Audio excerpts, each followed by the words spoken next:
Sejam bem-vindos ao episódio número 12 do Dicotomia Podcast. Eu te avisei. Eu te avisei porque nós iremos tratar hoje sobre as eleições dos Estados Unidos. Mais especificamente, a importância do voto na democracia. E eu te avisei também porque nós não sabemos o resultado das eleições. Até porque esse episódio está sendo gravado no dia 29 de outubro e as eleições só ocorrem no dia 3 de novembro. E esse episódio só vai sair no Anchor e nas outras plataformas, provavelmente, no dia 5 de novembro. Então, bem, a gente não tem a mínima ideia do que aconteceu ainda. Você já tem, então não precisa julgar a gente tanto assim, até porque o nosso objetivo aqui é te mostrar a importância do voto. E bem, esse episódio de hoje, quem vai me acompanhar serão as minhas amigas Ellen, Brena e Rafaela. Quando a gente pensa na importância de votar, acho que a primeira coisa que a gente pensa é na democracia, não é mesmo? E como os Estados Unidos é a democracia mais antiga do mundo moderno, se eu não me engano, foi firmada em 1776, alguma coisa assim, a gente vai trazer esse panorama, né, do voto e da democracia. Porque sabe aquela velha história, aquela velha frase que a democracia é o governo do povo, pelo povo e para o povo? Então, nisso a gente consegue perceber que o voto, no caso, é a demonstração mais efetiva de que você está na democracia, que você está realizando e que você está dentro da democracia. Bem, mas tudo isso é meio que todo mundo já sabe, né? Mas então, por que a gente vai tratar exatamente sobre a importância do voto e eleições dos Estados Unidos? Bem, a explicação vai ficar por conta de Rafaela, mas é basicamente o seguinte, pessoal. O sistema democrático dessa grande democracia mundial é um tanto quanto peculiar, somente se a gente comparar com o nosso brasileiro. Jogou a bomba para mim, mas vamos lá.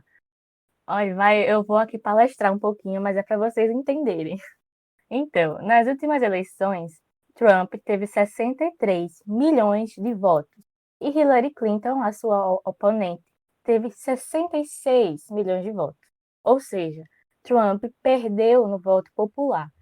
Mas desse número, 94 milhões não votaram em ninguém. Então, além dessa coisa do número de pessoas que escolhem não votar nessa grande democracia, né, que é os Estados Unidos, outra questão é que o voto importa para essa democracia estadunidense, mas alguns votos importam mais do que outros. Em que sentido? Nesse sistema eleitoral dos Estados Unidos, os estados são divididos em distritos e cada distrito tem um delegado. Quando a população vota, está, na verdade, decidindo para qual candidato vai entregar os seus delegados. Este colégio eleitoral foi projetado para equilibrar o poder dos estados. E quando os delegados estão reunidos nesse colégio eleitoral, é que vence o candidato com o maior número de delegados. A base desse sistema de colégio eleitoral é a divisão dos estados em distritos. Para ficar mais claro, a Califórnia, que é o estado mais populoso dos Estados Unidos, está dividida em 53 distritos eleitorais. O Kansas, o estado menor, tem só 4 distritos eleitorais. Nisso, como cada estado ganha um delegado por distrito, mais 2, que representa cada senador que aquele estado tem no Congresso, a Califórnia tem 55 delegados e o Kansas tem só 6, o que deixa clara a influência maior de quem vota na Califórnia. É como se aqui no nosso querido grande país Brasil, São Paulo, por ser um estado grande com uma população maior, tivesse mais distritos eleitorais e, consequentemente, mais delegados no colégio eleitoral que Sergipe, por exemplo, né, o menor estado. O desenho desses distritos ele é muito importante, ele influencia também muito nesse resultado. Ele é mudado a cada 10 anos, por algumas questões demográficas, né, fluxo de pessoas, né, em cada localidade, etc. E é o partido no poder, nos congressos estaduais, naquele momento, que costuma determinar essa divisão, esse desenho, né, dos distritos. Então, por exemplo, se os republicanos estiverem no poder na Califórnia, né, nesse dado momento, e ficasse com eles essa responsabilidade de redefinir os distritos por brechas e sorrateiramente por debaixo dos panos ali, eles iriam redesenhar os distritos de forma que os garantisse uma maioria, né, uma maioria de votos, E aí eles iam se concentrar em certas localidades que tivessem mais partidários republicanos. Então, nisso tudo, são os políticos que escolhem o seu eleitorado, né, de certa maneira. Mas outra coisa que também é bem doida nesse sistema eleitoral dos Estados Unidos, né, chamado winner take all, que é o ganhador leva tudo, ele é adotado pela maioria dos estados norte-americanos, que dos 50 estados dos Estados Unidos, se não me engano, só 2 não adotam ele. Também é um grande determinante, né, nesse sistema todo complexo dos Estados Unidos.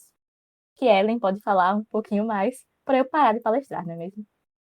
Bom, a gente viu já uma partezinha da particularidade do sistema norte-americano e essa é só mais uma para complementar. Mas é basicamente assim: todos os votos eleitorais são alocados ao vencedor no estado. Então vamos pensar no recorte de um certo estado. Vamos pensar Sergipe. Esse estado teria 6 distritos. E vamos pensar em primeiro momento que ele estaria dividido 50 e 50. Ou seja, metade votaria nos democratas e a outra metade estaria votando nos republicanos. Mas a gente viu que os eleitorados conseguem redesenhar os mapas de forma com que um partido tenha vantagem sobre o outro. Então, se antes eu tinha 3 distritos para cada partido, agora o desenho mudou e deu aos republicanos, por exemplo, 4 distritos. Só que aí que entra um sistema. Em vez de eu ter, por exemplo, 4 votos para um e 2 votos para o outro partido, o Estado basicamente dará ao Partido Republicano um voto. Ou seja, o Partido Republicano leva o Estado todo.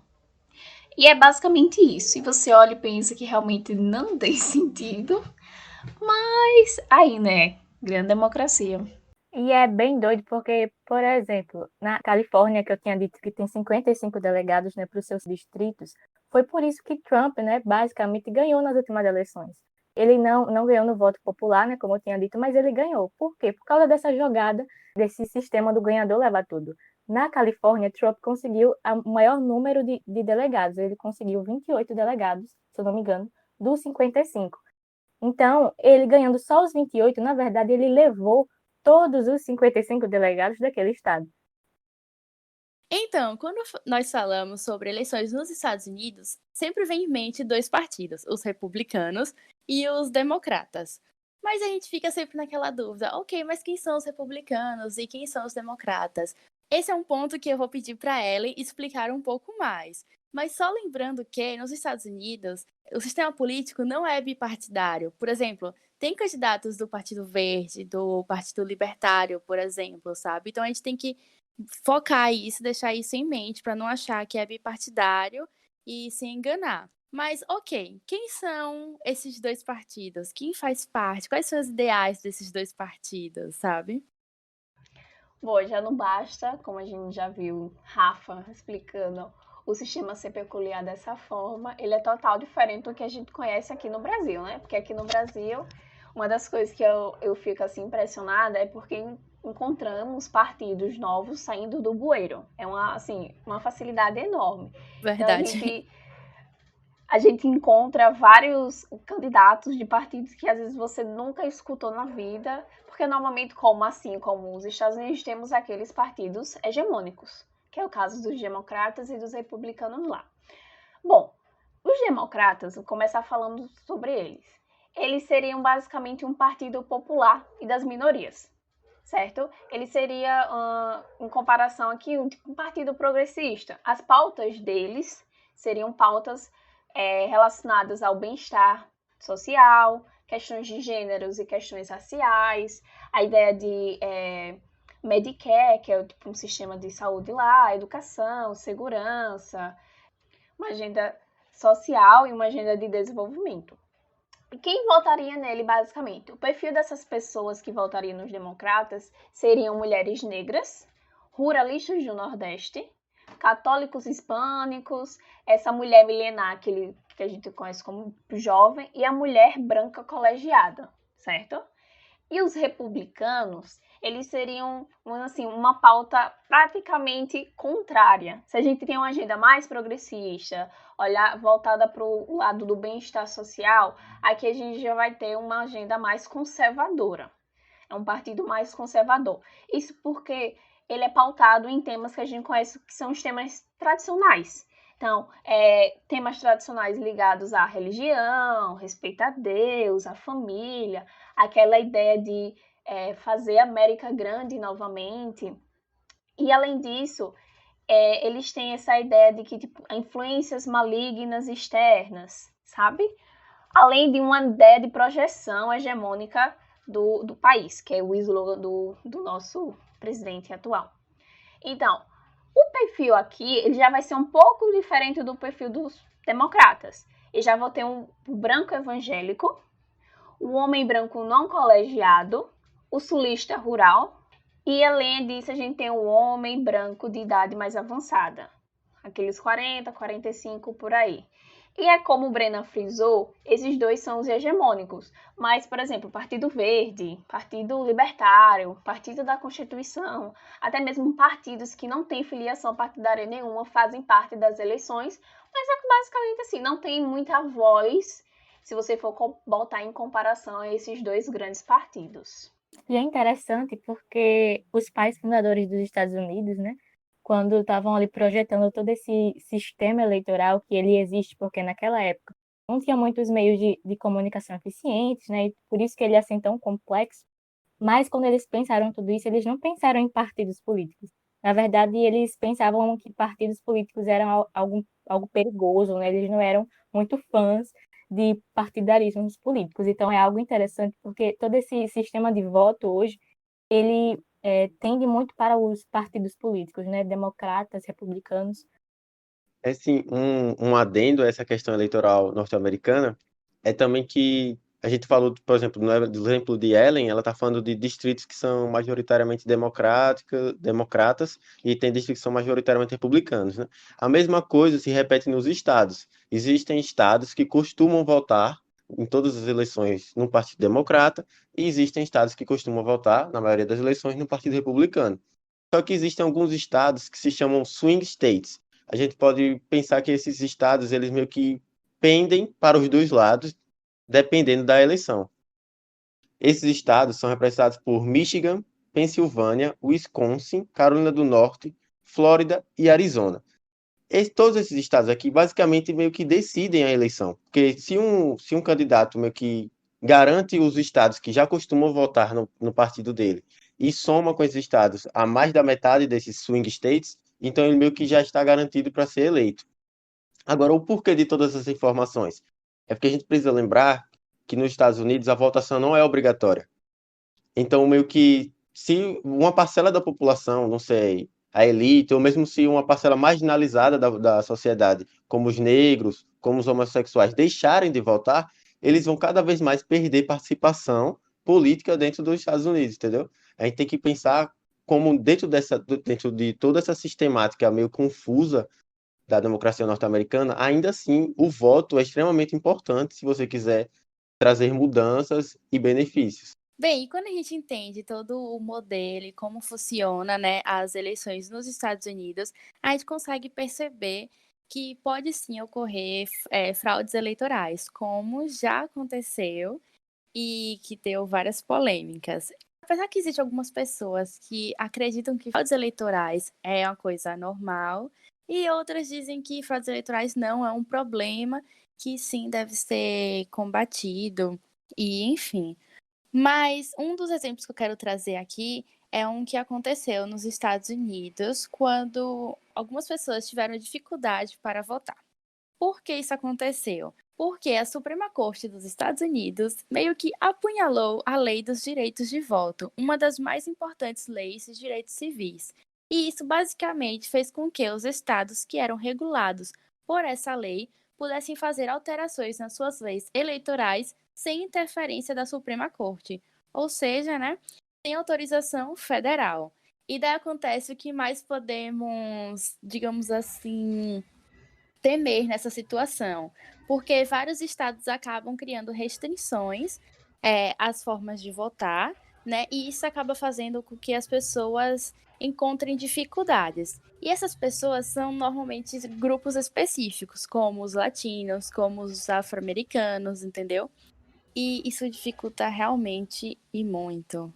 Bem, somado a isso tudo, no caso que a gente citou até agora no episódio, um analista da CNN, um analista político da CNN, fez um alerta da importância de se votar sobre um tema que até então eu não tinha visto em canto nenhum, em que ele cita que, aí, em meio a essas incitações do Trump, de que caso perca as eleições, ele iria buscar outros meios de provar o que essa eleição teria sido fraudulenta só porque ele perdeu, o Van Jones, ele disse que existe um segundo meio, que não pelo voto, que um presidente seja eleito.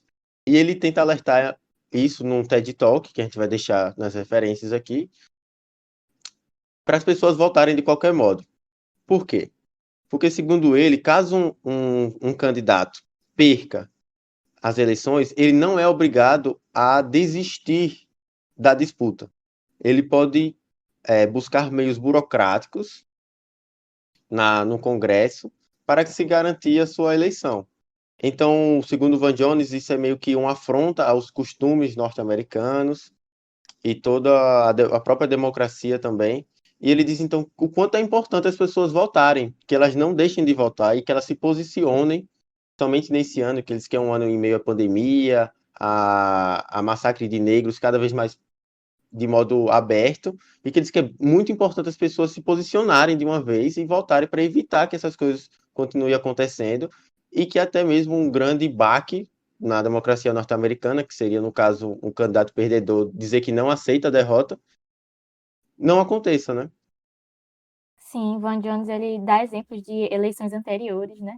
Que após o fim da contagem dos votos, o perdedor faz o seu discurso e concedia a vitória ao seu candidato. Segundo ele, esse discurso de concessão, na verdade, é o que há de mais importante para a democracia dos Estados Unidos, mais importante até mesmo, segundo ele, que a própria Constituição. Então, quando esse perdedor ele faz esse discurso e reconhece que ele perdeu, ele pode amenizar os ânimos do seu eleitorado, né, dos seus apoiadores, impedindo que eles façam revoltas, protestos ali, e, e faz com que eles, sim, né, fiquem decepcionados, porque perderam, mas permaneçam leais à América. Então, o negócio todo aqui, como o Matheus falou, nos últimos meses, né, Trump ele disse que não se compromete com uma transferência pacífica de poder caso perca, né? Então, por isso que essa possibilidade ela está sendo tão levada em conta. Nesse caso, não seria pelo voto popular, como o Matheus também disse. Esse perdedor ele poderia iniciar uma luta pelo poder no Congresso, né, com ações judiciais para bloquear a contagem de milhões de votos alegando fraude. Principalmente, né, Trump vem falando da fraude do voto pelos Correios, né, então também fica ainda mais possível. E aí, depois disso, né, de passar pelo Congresso, ele pode ainda demandar dos estados que recusem reconhecer a eleição por causa dessas fraudes, por causa da interferência de algum poder externo e tudo mais. Então, fica aí essa apreensão, né, do que alguns diriam até ser um golpe perfeitamente legal, né? E isso só seria difícil de se tornar realidade se tivesse uma grande diferença de votos entre os dois candidatos, coisa que também, pelas estatísticas dos últimos dias, não é o que parece ser, né? Porque a diferença entre Trump e Biden em muitos estados está cada vez menor. Tudo pode acontecer nas eleições, até a própria contagem dos votos, né? Afinal, foi assim que o próprio Trump se elegeu. E bem, pensando no próprio eleição de 2020, nós temos os dois candidatos, o Joe Biden e o Donald Trump. E bem, as pesquisas apontam que o Trump está atrás do Biden na corrida eleitoral, mas a gente meio que pode tentar dar uma relembrada dos pontos positivos e negativos do governo do Trump nesse período de 4 anos, né? Quando a gente pensa em pontos positivos, o que vem na minha cabeça primeiro é a cúpula de Singapura. Quanto aos negativos, a gente pode pensar na própria negligência dele com a pandemia, que os pesquisadores apontam que esse talvez seja o Verdade. maior problema para ele se reeleger. Então, o que mais vocês veem assim na mente de vocês?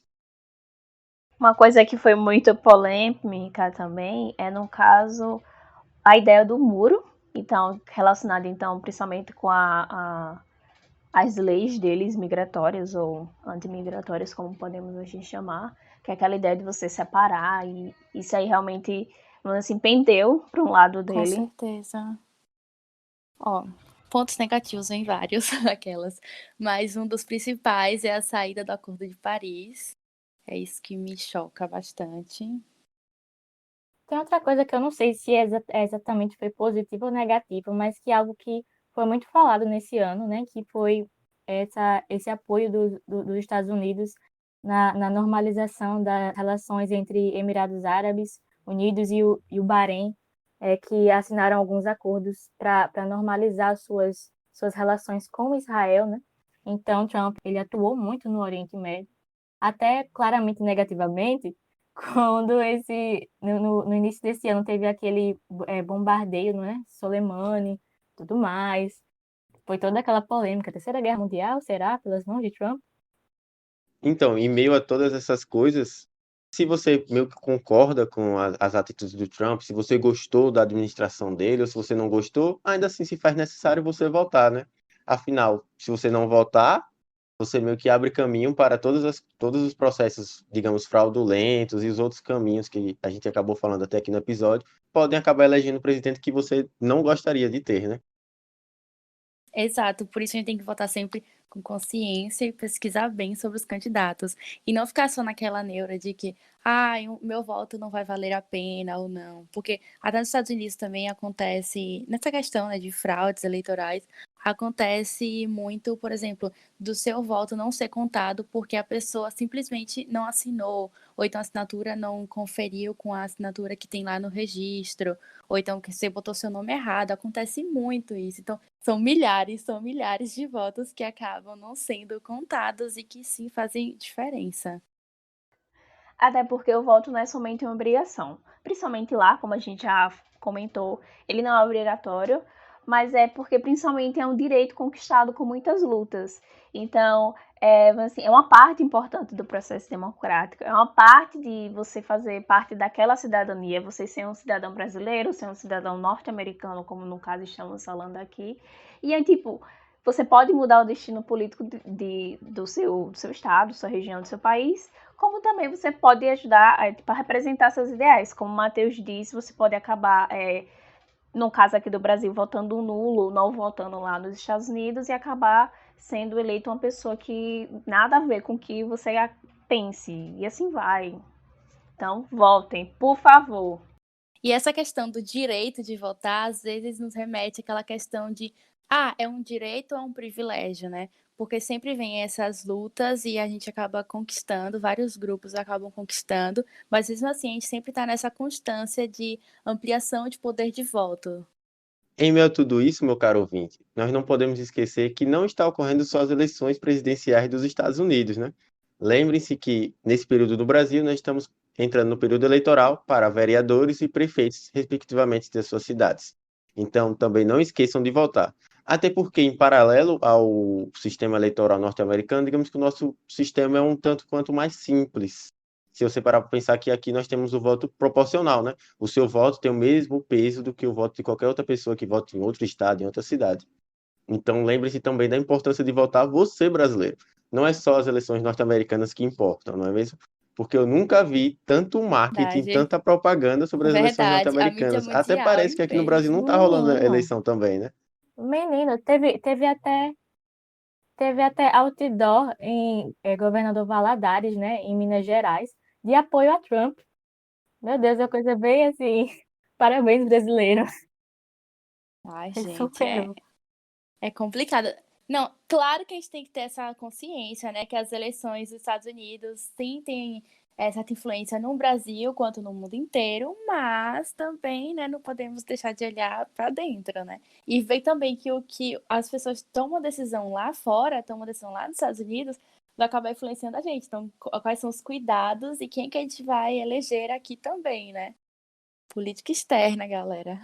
Pois é, se liga, irmão. Vota. E vota consciente. Mas e aí, gente? Quem vocês acham que vai levar essa? Façam suas apostas. Vai, Matheus. Paz. Bem, começando aqui por mim, eu acredito que o Trump não leva essa eleição.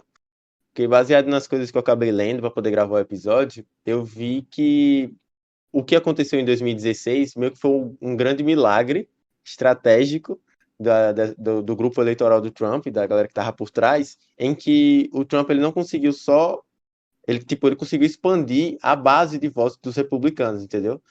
Meio que Aham. fazendo propagandas políticas mais nas regiões rurais, que são tanto quanto mais esquecidas na história até aqui das eleições norte-americanas. Só que acontecendo agora a via negativa desse movimento dele, né? Ao momento em que ele deu mais atenção à população rural, que são compostas, como a Ellen disse, das pessoas que costumam votar no Partido Republicano, de homens brancos, velhos, velhos quando eu digo acima dos 40 anos, e às vezes com baixa escolaridade. Mas aí tem um movimento negativo em que os democratas acabam tomando conta dos centros urbanos, né?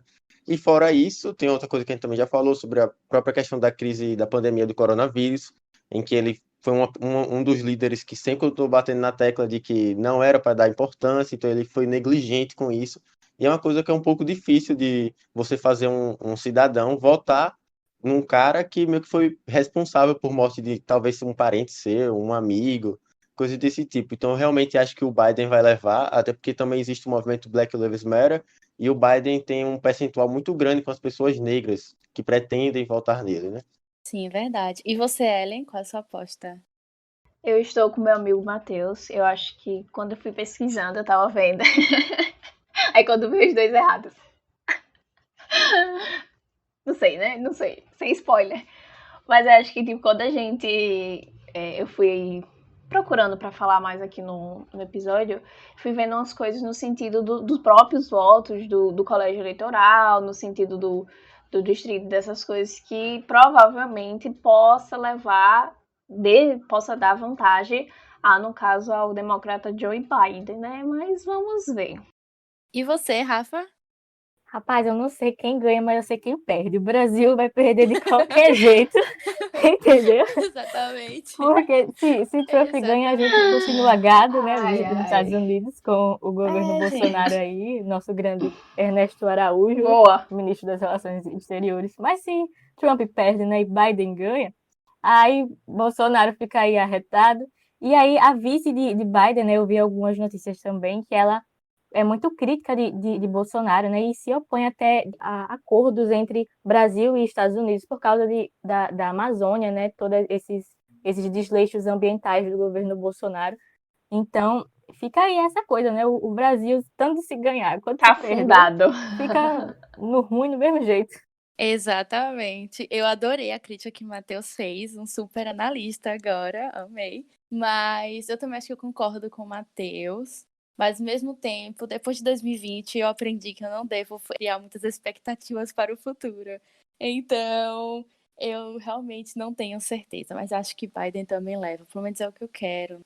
Eu também tenho uma outra aposta, que eu acredito que essas eleições de 2020 irão bater o recorde novamente, que 2016 bateu, se eu não estou enganado, De sobre Aham. o número de votos. pessoas que Isso. votaram, né? Sim, Até também. porque Com tá uma propaganda certeza. muito massiva das celebridades, né? E até o próprio Dicotomia Podcast agora vai Sim. mostrar sua relevância nos Estados Unidos. Os nossos ouvintes que votam lá agora vão votar em peso por causa desse Por episódio que eu tô ligado. favor. Então vocês vão ver aí que vai ser mais um recorde Com batido. Tá certeza, vendo? nossa.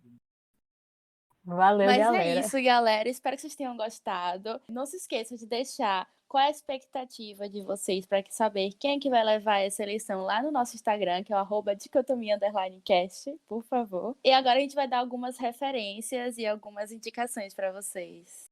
Como referência, eu vou deixar aqui um artigo do The New Yorker, de título How Trump Could Win, em tradução literal seria Como Trump Poderá Vencer, do escritor não, no caso, do jornalista Benjamin Wallace Wells.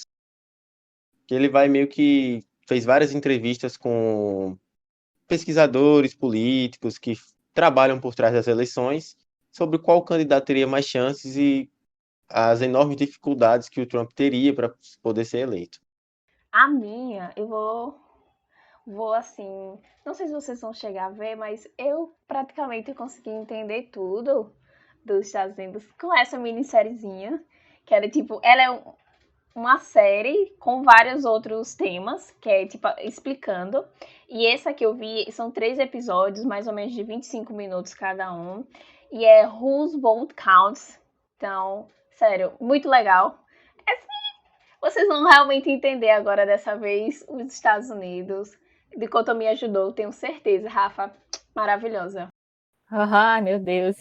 Olha, eu acho que a gente vai deixar também no nosso Insta algumas imagens, né? Alguns infográficos Para facilitar, falando um pouco realmente. sobre como que funciona realmente, né, as eleições nos Estados Unidos, porque é algo complexo mesmo.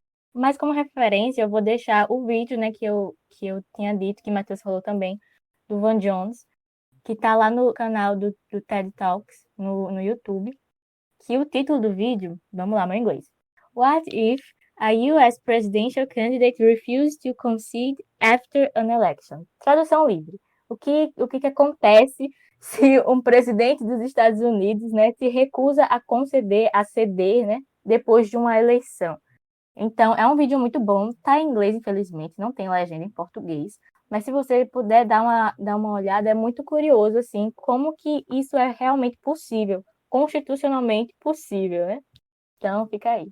Dica assim bem rapidinho, é um vídeo no YouTube do canal até do Estadão, que é Eleições dos Estados Unidos, ganha, mas não leva. Como funciona o processo eleitoral americano. Ele é rapidinho, então eu aconselho primeiro assistir essa série que ela indicou, esses 3 capítulos, que são rapidinhos, facinho, e depois assiste esse vídeo no YouTube, que também é bem rapidinho, e você consegue entender, tenho certeza, porque é muito fácil a explicação. Mas é isso aí, pessoal. Muito obrigada por escutarem e até o próximo episódio. Tchau, tchau. Deus salve a Volte. América do Volte. Sul, hein, galera? Volte. Nosso norte é o nosso sul. É isso, pessoal. Tchau, tchau. Não esquece de votar, hein?